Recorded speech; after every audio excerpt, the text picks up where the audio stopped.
নারায়ণগঞ্জের সোনারগাঁয়ের মেঘনা গ্রুপের টিস্যু কারখানায় লাগা দীর্ঘ প্রায় ৫ ঘন্টার চেষ্টা নিয়ন্ত্রণে এসেছে।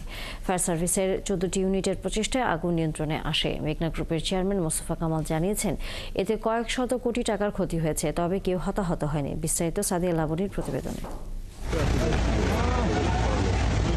সোমবার ভোর 4:15টার দিকে নারায়ণগঞ্জের সোনারগাঁয়ে মেঘনা গ্রুপের টিস্যু কারখানায় ভয়াবহ আগুন লাগে। প্রায় ৫ ঘন্টার চেষ্টায় আগুন নিয়ন্ত্রণে আনে ফায়ার সার্ভিসের ১৪টি ইউনিট। শিয়া বাটার ও ভিটামিন ই সমৃদ্ধ lily glam beauty soap. Lily, always beautiful. কারখানা সংশ্লিষ্টদের ধারণা, ভোরে বিদ্যুতের শর্ট সার্কিট থেকে এই আগুন লাগতে পারে। কারখানা কর্মীরা জানায়, ভোরে কারখানার 4তলা ভবনটিতে আগুন লাগে। এই ভবনে টিস্যু তৈরির কাঁচামাল মজুদ রাখা ছিল।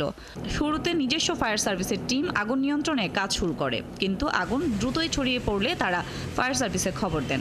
পরে আগুন নিয়ন্ত্রণে ঢাকা, সোনারগাঁও, নারায়ণগঞ্জ, ডেমরা, কাঁচপুর, গজারিয়া, বন্দর এবং কোম্পানির নিজস্ব ফায়ার সার্ভিসের মোট ১৪টি ইউনিট কাজ করে। ভিতরে আগুন লাগছে নাইমা দিয়েছেন, হ্যাঁ সত্যিকারই আগুন লাগছে। তাড়াতাড়ি করে গাড়ি সরাইছি, সরে থুয়ে আইসা আরি না মুহূর্তের ভিতরে আগুন সরে গেছে।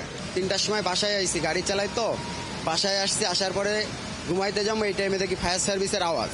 বাসার থেকে ব্যাক করে এসে দেখি আপনার পুরো বিল্ডিং জ্বলে যাইতেছে। বোনা ধরছে দুইটা রুলে আগুন ধরার পরে ওখানে মানে ফাঁকা ছিল, উপরে ফাঁকা ছিল। ওই উপরে ফাঁকা দেয়া, ওই উপরে আগুনটা একে একে একতলার পরে আরেকতলা উঠছে। ফায়ার সার্ভিসের কর্মীরা জানিয়েছেন, টিস্যু কারখানার আগুন নিয়ন্ত্রণে বেগ পেতে হয়েছে তাদের। আগুন নিয়ন্ত্রণে এলেও এখনো পুরোপুরি নিভে যায়নি।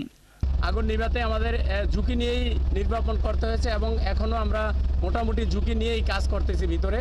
তো ভিতরে আর খুব বড় কোনো ফ্লেম বা বড় আগুন নাই, ছোট ছোট আগুন আছে, এগুলো আমরা নির্বাপন করতেছি।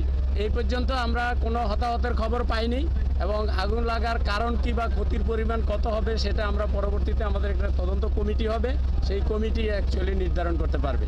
মেঘনা গ্রুপের চেয়ারম্যান মোস্তফা কামাল জানিয়েছেন, আগুনে টিস্যু কারখানার কয়েকশো কোটি টাকার মালামাল পুড়ে গেছে, তবে আসার কথা কেউ হতাহত হয়নি। সাদিয়া লাবনী, ৭১।